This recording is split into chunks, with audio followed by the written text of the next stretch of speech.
लगातार सवाल जवाब का सत्र चल रहा है। सवाल पूछे जा रहे हैं, जवाब दिए जा रहे हैं। आगे कमेंट बॉक्स में आप सवाल पूछिए, जवाब दिए जाएंगे। अभी जो सवाल पूछे गए हैं उनका क्रमबद्ध तरीके से हम जवाब देने जा रहे हैं। पहला सवाल है जसवंत सिंह। मेरा सवाल है कि राजरत्न आम्बेडकर द्वारा फ़ोटो वायरल किया गया है जिसमें लिखा है कि राजरत्न आम्बेडकर ने अंतर्राष्ट्रीय कोर्ट से ईवीएम से भारत में वोटिंग न कराने संबंधी अपील जीती है। फ़ोटो व्हाट्सएप पर सेंड कर दिया है। सर, जनहित में स्पष्ट करें। एडवोकेट जसवंत सिंह, सागर, जनपद रामपुर, उत्तर प्रदेश। अगर केस जीत लिया है ऐसा आप मुझे पूछ रहे हैं तो मुझे पूछने के बजाय ये उसी को पूछना चाहिए जो इस तरह का दावा कर रहा है। मेरे पास पूछने का कोई मतलब नहीं है। विनोद ऋषि, आपका सहयोग सराहनीय है। एक बात करनी है, आप अभी तक एक भी सीट विधानसभा और लोकसभा चुनाव में जीत नहीं सकते हैं। जीत और हार ये राजनीतिक पार्टी का एजेंडे का सब्जेक्ट है। क्योंकि मेरी कोई राजनीतिक पार्टी है नहीं, इसलिए ये जो सवाल है ये मेरे संदर्भ में अप्रासंगिक है। इसलिए इसको प्रासंगिक सवाल नहीं माना जा सकता। सतीश कामले, सर, काशीराम जी को रिपब्लिकन पार्टी ऑफ इंडिया से अलग बसपा पार्टी क्यों गठित करनी पड़ी? क्योंकि रिपब्लिकन पार्टी ऑफ इंडिया ने बाबा साहब आम्बेडकर का काम करना छोड़ दिया था और गांधी और कांग्रेस का काम करना शुरू कर दिया था। इसलिए उन्होंने अलग से पार्टी बनाई। 2012 के बाद बसपा की राजनीति खतरे में क्यों पड़ गई है? क्योंकि 2007 के चुनाव में ईवीएम के घोटाले से मायावती को बहुमत मिला और इसलिए 2012 के चुनाव में और 2009 के लोकसभा चुनाव में भी उसको हार देखनी पड़ी। 2012 के विधानसभा चुनाव में भी उसको हार देखनी पड़ी और इसकी वजह ईवीएम मशीन था और ईवीएम मशीन के विरोध में मायावती कोई स्टैंड नहीं ले सकी। जब उन्होंने इसने लेने का प्रयास किया तो उसको बोल दिया गया कि आपके भ्रष्टाचार के सबूत हमारे पास है। यदि आप ईवीएम के विरोध में बोलना शुरू करोगी तो आपको हमें मजबूर होकर जेल में भेजना पड़ेगा। मायावती को मालूम था उसके भ्रष्टाचार के सबूत कांग्रेस बीजेपी के पास है, इसलिए मायावती ने चुप रहना ही बेहतर समझा। इसलिए बहुजन समाज पार्टी का भविष्य पूरी तरह से खतरे में पड़ा हुआ है। अनुज जाला, ये मोदी सरकार सभी सरकारी फैक्ट्रियों और शिक्षा का निजीकरण करने वाली है, जिससे एसटी, एसटी, ओबीसी का आरक्षण 0 हो जाएगा। यानी आरक्षण मात्र मानसिक दिखावा बनकर रह जाएगा। तो क्या हम ये माने कि आरक्षण का हमें बार बार मिलना वो ब्राह्मणों का षड्यंत्र है ताकि हमारी आवाज़ बंद रखी जा सके? क्योंकि अगर आरक्षण हट जाता है तो एससी, एसटी, ओबीसी के लोग एक साथ आकर ब्राह्मणों के खिलाफ विद्रोह कर देंगे। ये समझने वाली बात है। कृपया मार्गदर्शन करें।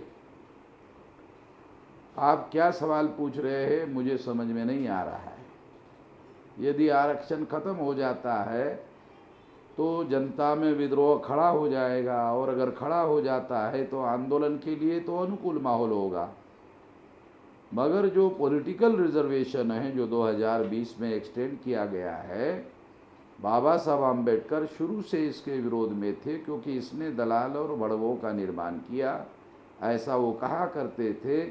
तो आप reservation in services, reservation in education and reservation in promotion और रिजर्वेशन इन पॉलिटिक्स, तो ये 4 प्रकार का रिजर्वेशन है। इसमें आपस में मिक्स करने की वजह से आपके अंदर कन्फ्यूजन है, ऐसा मुझे लग रहा है।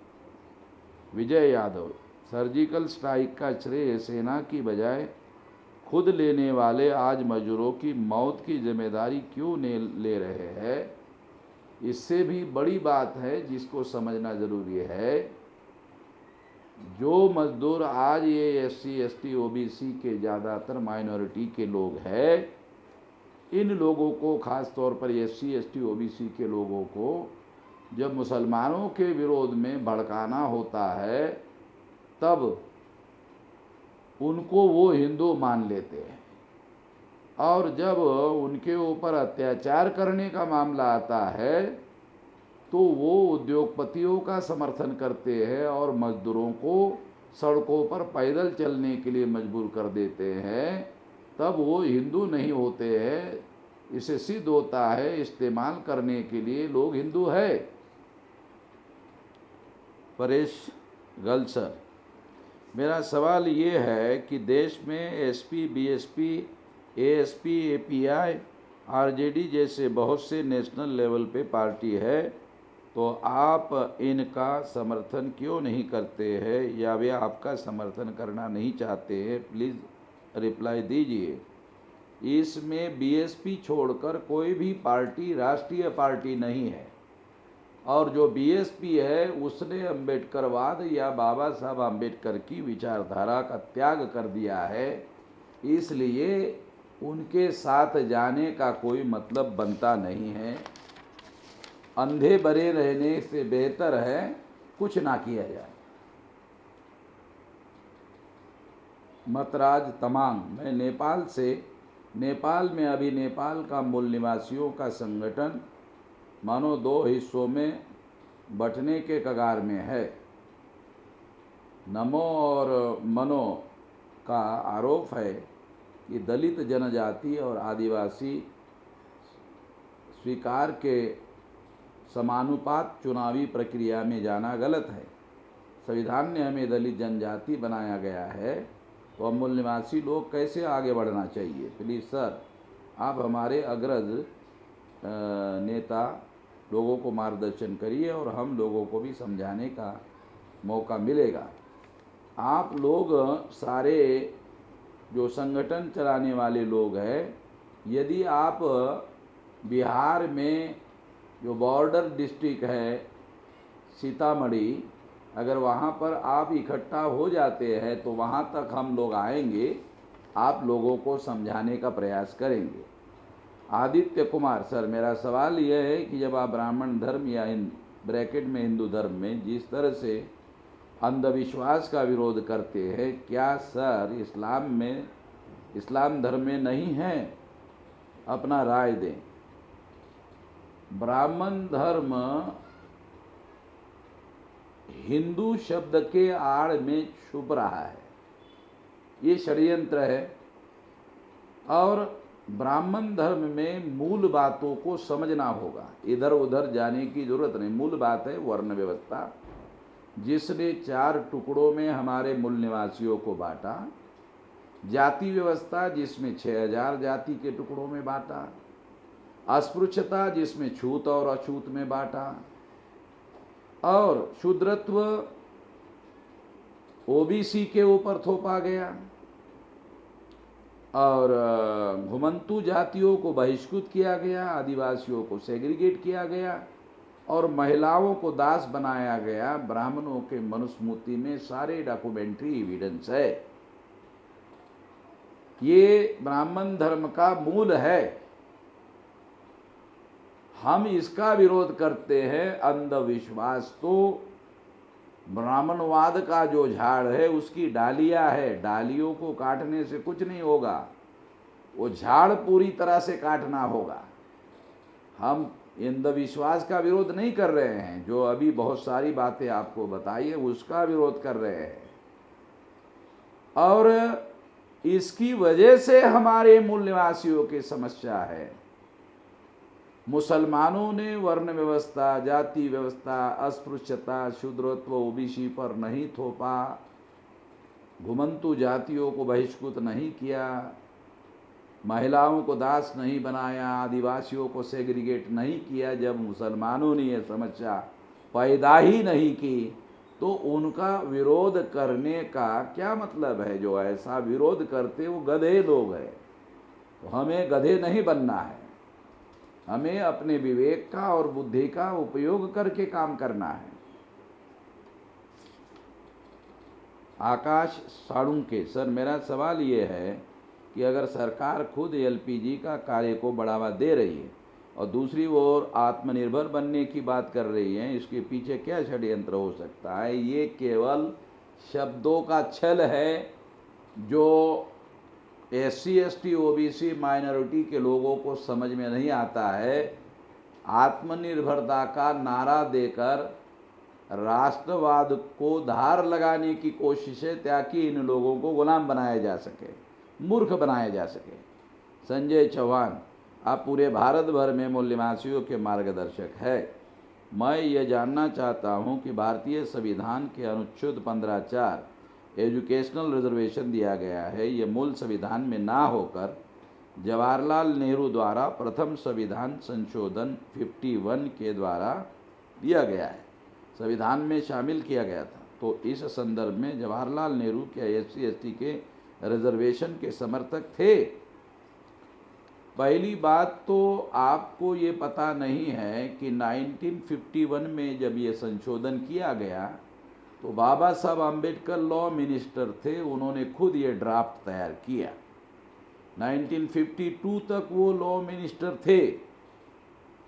तो ये बाबा साहब आम्बेडकर और पेरियार रामस्वामी ने तमिलनाडु में जब दोराई राजन चप्पक्कन विरुद्ध भारत सरकार का जब हाई कोर्ट ने विरोध में केस दिया रिजर्वेशन के, तब पेरियार ने आंदोलन शुरू किया। तो नेहरू घबरा गया कि कहीं यह आंदोलन नॉर्थ इंडिया में न फैल जाए, इसलिए उन्होंने जब बाबा साहब आम्बेडकर को बुलाकर पूछा कि इसका क्या समाधान है, तो उन्होंने कहा कि ये संविधान में संशोधन करना होगा। तो ये ड्राफ्ट बाबा साहब आम्बेडकर ने ही तैयार किया और संविधान सभा में इसे पास करवाया गया। जवाहरलाल नेहरू का एक रिटन लेटर उपलब्ध है जो उन्होंने 1955 के पहले सारे देश के मुख्यमंत्रियों के नाम भेजा है, जिसमें उन्होंने ये कहा है कि आरक्षण से 2ym दर्जे का राष्ट्र निर्माण होता है, इस पर अमल ना किया जाए। तो जवाहरलाल नेहरू रिजर्वेशन के विरोधी थे, ये डॉक्यूमेंट्री एविडेंस से प्रमाणित होता है। बबलू ढगे, यवतमाल जिला महाराष्ट्र, सर हमारे दादा परदादा के ज़माने से टैक्स भरते हैं, तो 2 महीने के लॉकडाउन है तो पूरी तिजोरी खाली कैसे हो सकती है? बबलू जी, जब आप 1 साल भर के लिए टैक्स देते हैं तो अगले साल टैक्स देना पड़ता है ना। तो जो 1 साल के लिए आप टैक्स देते हैं तो बजट में वो उसी साल खर्चा हो जाता है, तो अगले साल इसलिए टैक्स इकट्ठा होता है, फिर अगले साल होता है। तो हर साल टैक्स इकट्ठा होता है, हर साल टैक्स खर्चा होता है। तो बबलू जी, आप अर्थशास्त्र का और बजट का कोई साधारण ज्ञान नहीं रखते, इस वजह से समस्या हो गई है। राजकरण, सर क्या तथागत बुद्ध जी ने जाति या वर्ण का वर्णन किया है?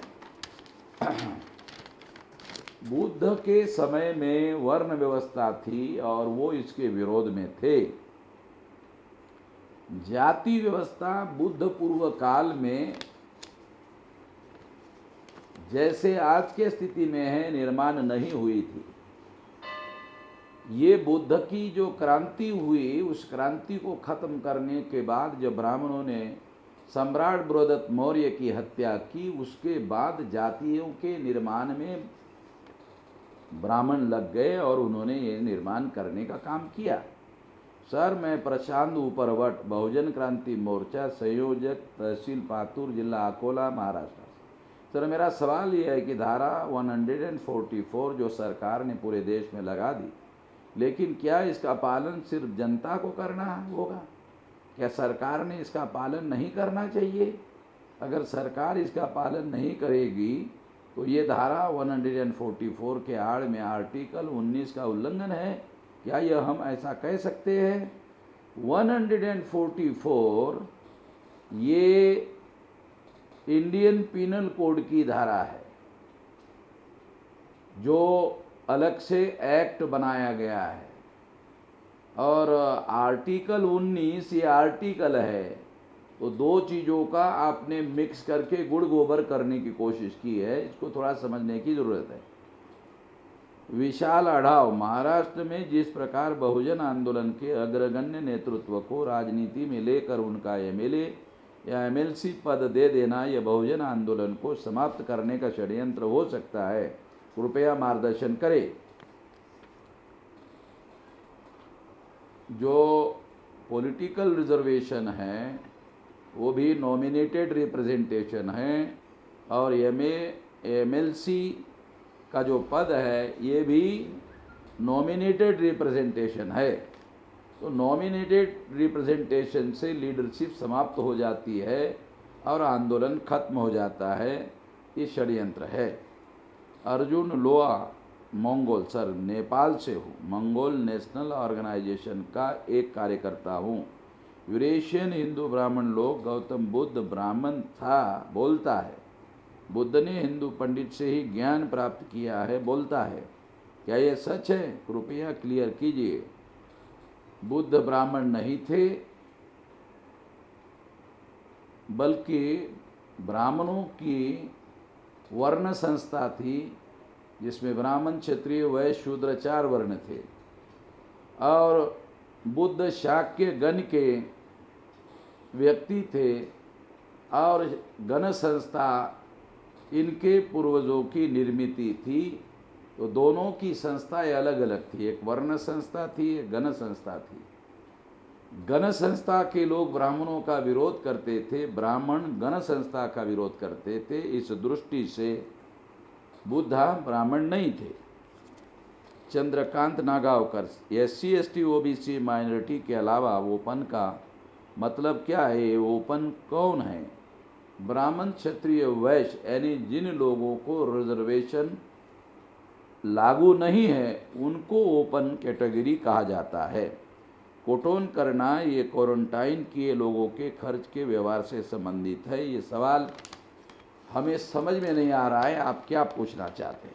मिलिंद धोबड़े, प्रधानमंत्री नरेंद्र मोदी द्वारा टीवी पर आकर लगभग भारत सरकार के सालाना बजट इतनी मतलब 20 लाख करोड़ की बात कही गई है, वह भी बगैर किसी प्लान और संसद में चर्चा किए बगैर। उन्हें सरकारी तिजोरी से इतनी बड़ी रकम खासकर पूंजीपतियों को दी जाने वाली यूँ ही बोल दी है जैसे पहले ज़माने में राजा महाराजा अपनी मर्जी से मोहरे हीरे बांटते थे। तो मेरा सवाल यह है कि क्या प्रधानमंत्री संसद में चर्चा किए बगैर इतनी बड़ी रकम अपनी मर्जी से बांट सकते हैं? और जनता का पैसा ऐसे कागज़ के पत्तों जैसा बांटना असंवैधानिक है? तो क्या सुप्रीम कोर्ट में इसे रोका जा सकता है? ये जो 20 लाख करोड़ का पैकेज दिया है, ऐसा नरेंद्र मोदी ने घोषित किया, वो बैंकों से लोन देने का मामला है, कर्जा देने का मामला है, पैकेज देने का मामला नहीं है। जो लोन दिया जाता है उसको वापस लिया जाता है, और जो पैकेज दिया जाता है वो वापस लिया नहीं जाता। नरेंद्र मोदी ने लोन दिया है, पैकेज नहीं दिया है, मूर्ख बनाने का काम किया है।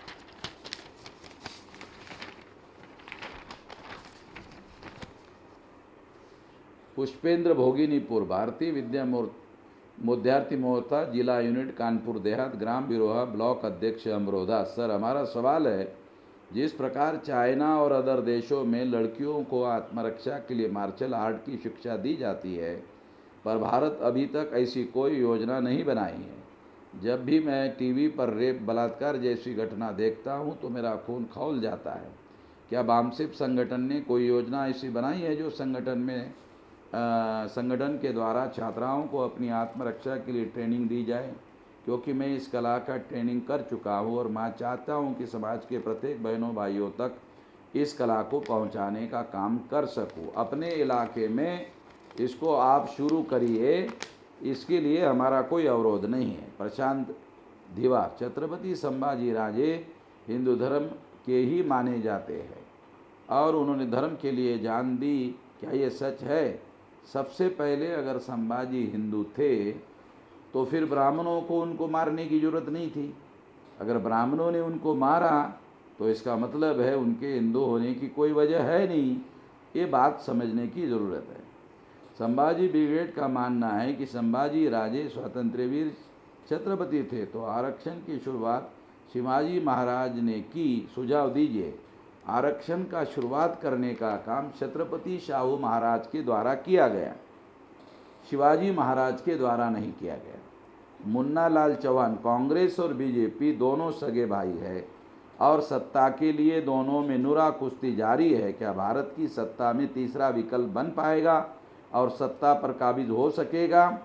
SC ST OBC माइनॉरिटी की संख्या 85% है। ये लोग जागृत करें, राष्ट्रव्यापी संगठन बनाएं, राष्ट्रव्यापी आंदोलन करें, तो ये विकल्प बनने की पूरी संभावना इनके अंदर है। Nand Kishore Kumar, Sambalpur Patna, sir, once I ask you for RTI copy in which government is refusing to consider OBC as a Hindu. Sir, this document will be very helpful to make understand our people that what government think about us.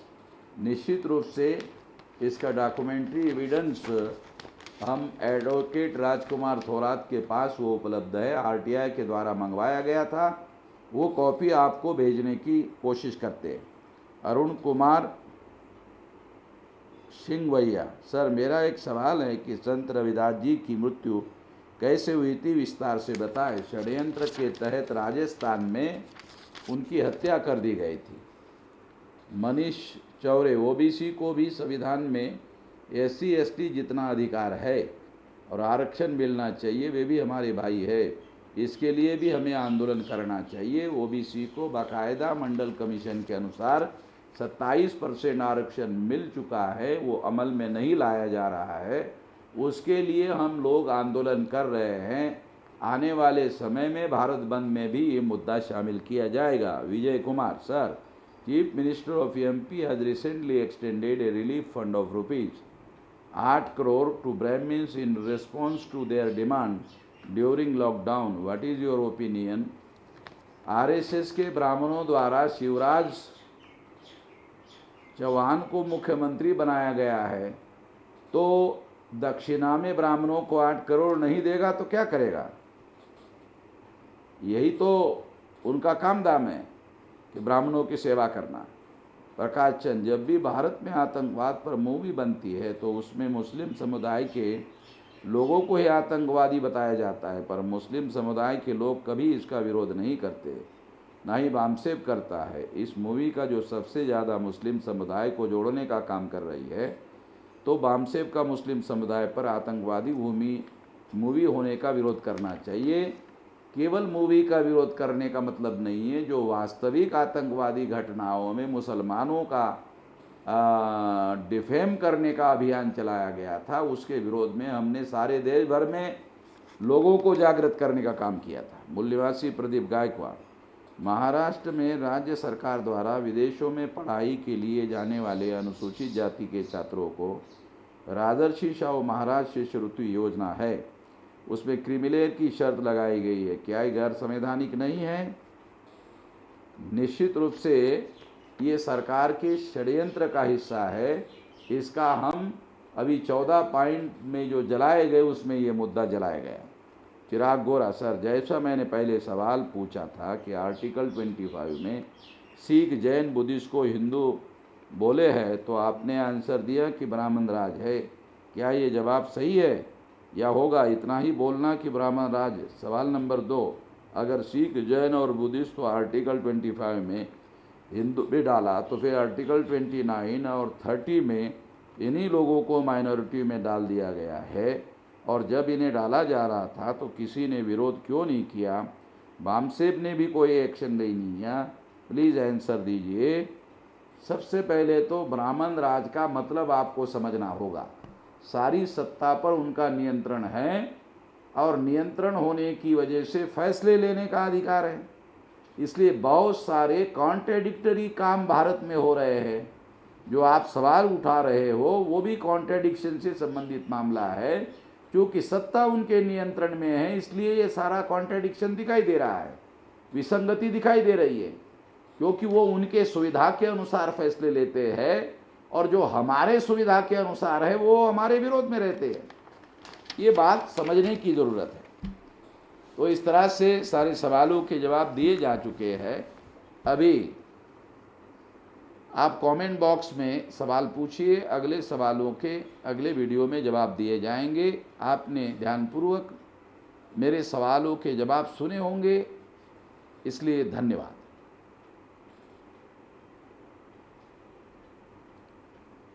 अभी कुछ 18 तारीख को हमने भारत सरकार के और कुछ राज्य सरकारों के फैसले जो SC ST OBC माइनॉरिटी के विरोध में हैं, ऐसे 14 पॉइंट को हमने सार्वजनिक रूप से जलाने का काम किया।